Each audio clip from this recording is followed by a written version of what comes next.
السلام عليكم ورحمة الله وبركاته. ازيكم حبايبي؟ عاملين ايه؟ يومكم سعادة وهنا بإذن الله. النهاردة الفيديو بتاعنا مميز جدا جدا ومليان بالأسرار والتكات والنصايح اللي تطلع لك أحلى كبسة سعودي.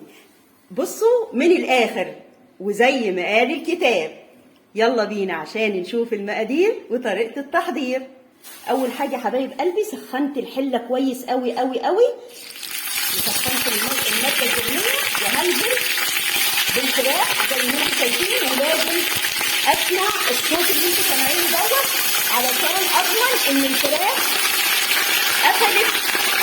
قفلت مكانها فما تنزلش العصاره المفيده منها، وكمان تكون طريه وجوسي، لان طول ما هي محتفظه بالعصاره فمعناها ان هي هتبقى رطبه طول ما انا بسويها.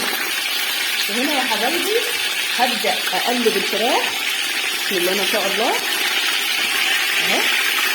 شايفين بتتقلب بسهوله ازاي؟ عشان انا صدمتها في الاول. هنبدا نقلب اهي. شايفين اللون؟ هو ده اللون اللي انا عايزاه بالظبط. تتقلب بسرعه علشان انا صدمتها، وكمان كنت مسخنه الحله ومسخنه الماده الدهنيه كمان اهي يا حبايبي.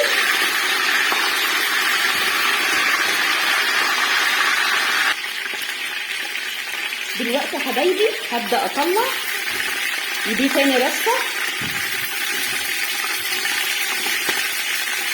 اهي يا حبايبي. زي ما انتم شايفين بمكان الفراخ هنزل بالبصل بكميه البصل.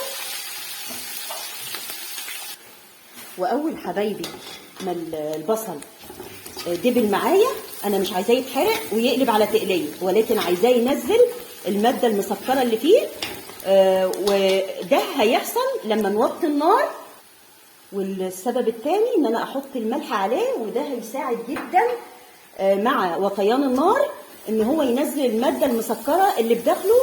وهستفاد من كده ايه؟ ان الماده المسكره هتتمزج مع الماده اللي انا هحطها الثانيه وهيعملوا لي تيست عادي. تمام حبايبي؟ هبدا انزل بالبهارات اللي انتم شايفينها ديت. معايا هنا 4 وحدات لومي ومشقوقين من النص عشان يطلعوا روايحهم. معايا حوالي من 7 ل 10 حبات حبهان زي ما انتم شايفين متفتح، عشان الحبهان من الحاجات اللي ما بتتعرض للنار وهي مقفوله ما بتنزلش الماده اللي فيها، لازم تتفتح. معايا معلقه جنزبيل، معايا معلقه قرنفل، معايا معلقه شطه، معايا معلقه ينسون نجمه معايا. ولازم طالما حطيت ينسون نجمه لازم لازم لازم احط قرفه، علشان الينسون النجمه بيبقى طعمه مزز عامل زي العرق سوس كده، والقرفه فيها ماده مسكره فبتعادل لي الطعم. تمام. ومعايا حبوب الفلفل الاسود، وهبدا انزل بالبهارات كلها. والله على الريحه، الله على الريحه مش قادره اقول لكم. وهنا ليه انا حطيتها في الاول؟ علشان تطلع لي الزيوت العطريه اللي فيها. تمام، اللي هي هتعلي لي التست كويس. الله على الريحه يا جماعه. نبدا بقى نضيف الاضافه الثانيه. تاني اضافه يا حبايب قلبي هي الصلصه. احطها في النص زي ما انتم شايفين كده. وطبعا انا كل مره بقولها الصلصه صاحبه النار. يعني ايه صاحبه النار؟ يعني بتطلع روايحها المتخزنه، وكمان بتطلع لي الماده المسكره اللي فيها بمجرد ان هي تتعرض للنار وتاخد وقتها على بال ما تطلع الحاجات دي. تمام حبايبي؟ ثالث اضافه هي الجزر. الكبسه يا حبايب قلبي بتحب الجزر. طبعا هي مش اساسي، ولكن هي جربناها كتير لقيناها بتليق جدا مع الكبسه. تمام حبايب قلبي؟ بعد كده حبايب قلبي الاضافه الثالثه او الرابعه عصير الطماطم وقلب. الله على الله على الريحه يا جماعه. بعد كده 3 قرون فلفل صغيرين وقلب. دي بقى هتعلي لي التست وتوديهولي في حته ثانيه لذيذه جدا. بعد كده حبايب قلبي هبدا انزل بالرز زي ما انتم شايفين، مغسول ومنقوع حوالي 10 دقائق لربع ساعه بالكتير قوي. وسبب النقع هنا مهم جدا علشان ابدا افتح مسام حبايه الرز زي ما انتم شايفين. والسبب الثاني علشان لو انا نقعته اكتر من 10 دقائق او ربع ساعه لما اجي هضيف عليه الميه السخنه هيفرط نشاه، وانا مش عايزاه يفرط نشاه عشان ما يعجنش معايا. فلازم كنت اعرفكم المعلومه دي. بعد كده يا حبايبي انزل بالميه وتكون مغليه.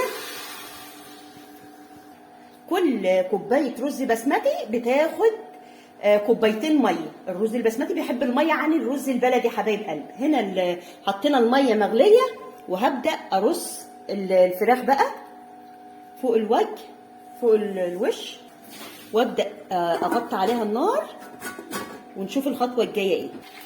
ودي الوقت يا حبايب قلبي اللي الفراخ استوت والرز كمان استوى والميه اتشربت، وهبدا بقى احط المعلقه السر اللي بتودي الطعم في حته تانيه.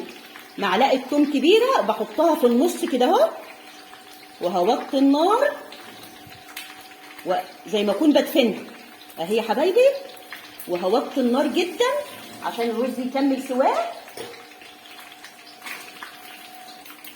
وطبعا هتحطي معلقه كاري، ماء الكاري، ولو مش موجوده حطي ماء ورد او ماء زهر، بتودي لك الطعم بتاع الكبسه في حته تانيه اهو. حد هيقول لي ليه ما حطيتيش معلقه الثوم من الاول؟ ليه؟ عشان لو كنت حطيتها في الاول كانت هتقلب على طعم تقليه. لا، انا هحطها دلوقتي والرز بقى هيبدا يمتصها وهتديني طعم خرافه. نسيب الرز بقى بالفراخ يستويوا ونرجع نشوف هنغرف ونعمل ايه.